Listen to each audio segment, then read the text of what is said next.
विशेष वैसे कहना नहीं चाहिए, लेकिन आप सब जानते हैं कि पिछले 2-3 सालों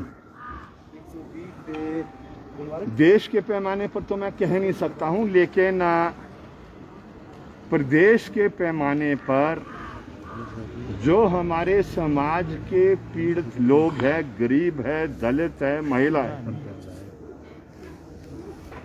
उन पर अत्याचार बढ़ा है।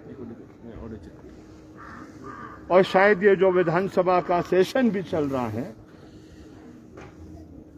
कुछ सदस्यों ने आंकड़े भी रखे हैं। मेरे पास इस समय ऐसे आंकड़े तो नहीं हैं, लेकिन I can say with authority that the crime against the weaker sections in Himachal Pradesh is on the rise. और मैंने आज अभी थोड़ी देर पहले जो एसपी शिमला है,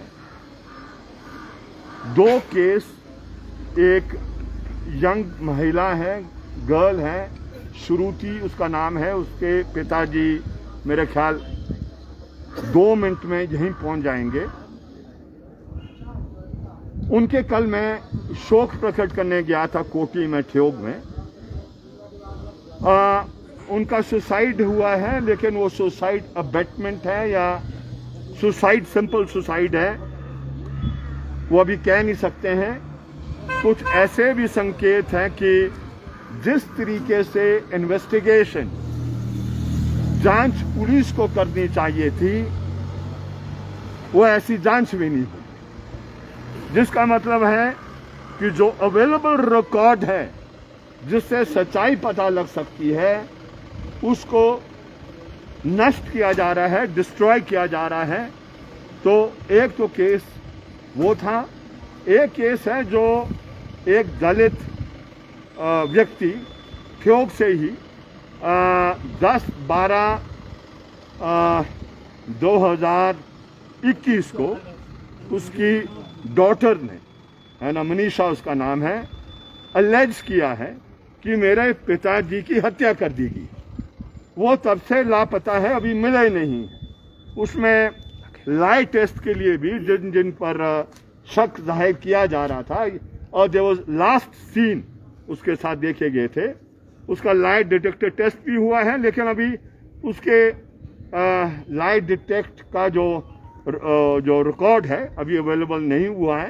तो उसके बारे में भी मैंने जो एसपी शिमला है कहा है कि आप दोनों केस में इन्वेस्टिगेशन इस तरीके से करें जिससे ट्रूथ, सच्चाई पता लगे, और जो गरीब के खिलाफ जो उत्पीड़न हिमाचल प्रदेश में बढ़ रहा है, उसमें निश्चित रूप से पुलिस का भी एक इम्पोर्टेंट रोल है उसको चेक करने के लिए। और जो इस तरीके के अत्याचार समाज में कर रहे हैं, उनको सिर्फ सजा तो बात की बात है, वो तो तब होता है जब कोर्टों में जाता है, लेकिन उनको अलग थलग करना भी जरूरी है अगर हमने क्राइम को रोकना है। सर, जो कथित तौर पर सुसाइड की बात कही जा रही है, उसमें आपको क्या लगता है कि जो एविडेंस जो डिस्ट्रॉय किए जा रहे हैं वो कौन कर रहा है? वो पुलिस कर रही है, कौन कर रहा है? और एसपी ने आपको क्या आश्वासन दिया? देखिए, क्योंकि ये मसला संगीन है और मेरी इस समय जो इच्छा है वो ये है कि कल्प्रेट छूट के नहीं जाने चाहिए, और इसलिए मैं कोई भी ऐसी व्याख्या इस स्टेज में नहीं करूंगा जो इन्वेस्टिगेशन को प्रभावित कर सकती है या मौका दे सकती है कि जो ऐसे तथ्य हैं जो एविडेंस को छुपाना चाहते हैं, डिस्ट्रॉय करना चाहते हैं, उनको मैं मौका भी नहीं देना चाहता हूं। और आप मेरी आदत के बारे में जानते हैं, मैं गंभीर से गंभीर मसले को लेकर भी किसी कंक्लूजन पर नहीं पहुंचता हूं जब तक मैं खुद एक न्यूनतम फैक्ट्स मेरे पास आ जाएं। और गुड़िया हत्याकांड, बलात्कार कांड, वो मेरे लिए क्या कहते हैं और आपके लिए और मेरा जो तौर तरीका है एक उसको करने के लिए वो अपने आप में सबूत है।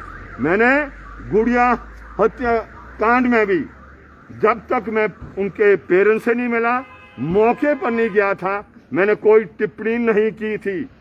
बहुत लोगों ने कहा आप चुप बैठे हैं, बताएं क्यों चुप बैठे हैं। मैंने कहा मैं अभी तथ्यों को कलेक्ट कर रहा हूं, जब तथ्य मिनिमम मेरे पास आ जाएंगे उसके बाद ही मैं क्या कहते बयान दूंगा। तो इस केस में भी अभी मैं इससे अधिक नहीं कहना चाहता हूं, सिर्फ ये कहना चाहता हूं कि यह हिमाचल प्रदेश सरकार की जिम्मेवारी है कि जो गरीब के खिलाफ जो आज अत्याचार हो रहा है उसको जो पूरा तंत्र है उसको वो तेज करना है, और जो दोषी लोग जो हो सकते हैं इस प्रकार के हमारे समाज में वो बच के ना जाए, इतना ही इसमें मैं आपसे समझा। सर, आपकी पार्टी की एक जिला परिषद भी थी कविता कंटू, लेकिन उस विषय में भी सरकार ने कोई संज्ञान लिया, उसको एक आत्महत्या ही माना गया, जबकि सदन में भी ये मुद्दा उछला था कि वो आत्महत्या नहीं बल्कि मर्डर भी हो सकता है। देखिए उस केस में भी मैं बहुत क्लियर हूं, स्पष्ट हूं। जो भी एविडेंस पुलिस के पास होगा उसके आधार पर उसको इन्वेस्टिगेशन करनी है। और मोस्ट इम्पोर्टेंट क्या है, आप एक बात को समझो, मोस्ट इम्पोर्टेंट हर केस मैं अपनी दृष्टि से देख रहा हूं और जो परिवार के सदस्य वो एक अपनी दृष्टि से देखते हैं। इस केस में भी मैंने कहा है, I have told the SP Shimla कि जो उनके पेरेंट्स आ रहे हैं, फादर आ रहे हैं, मैं चाहूंगा इंडिपेंडेंट ऑफ मी, मैं उस इलाके का विधायक बेशक हूं, पर मैंने कहा कि बहुत सी ऐसी बात है साझी पारिवारिक है, कॉन्फिडेंशियल है, वो प्रिविलेज्ड है, एक प्रिविलेज कम्युनिकेशन होती है। तो मैंने कहा आप मेरे अलावा जो मैंने कहना था कह दिया आपसे, आप इंडिपेंडेंटली मैनेज में आप उनका वो बयान ले, तो इसलिए वो इम्पोर्टेंट होते हैं। बहुत दफा आपको तथ्य पता नहीं होता है क्योंकि मैं परिवार का सदस्य हूं, बहुत सी जानकारी मेरे पास होती है, लेकिन उसको मैं सार्वजनिक हमेशा नहीं करना चाहता हूं। We don't want to make personal matters public, ये हमारी व्यवस्था इस प्रकार की है। हम हर जो परिवार का जो क्या कहते हैं वो है, we don't make it a public issue. Thank you.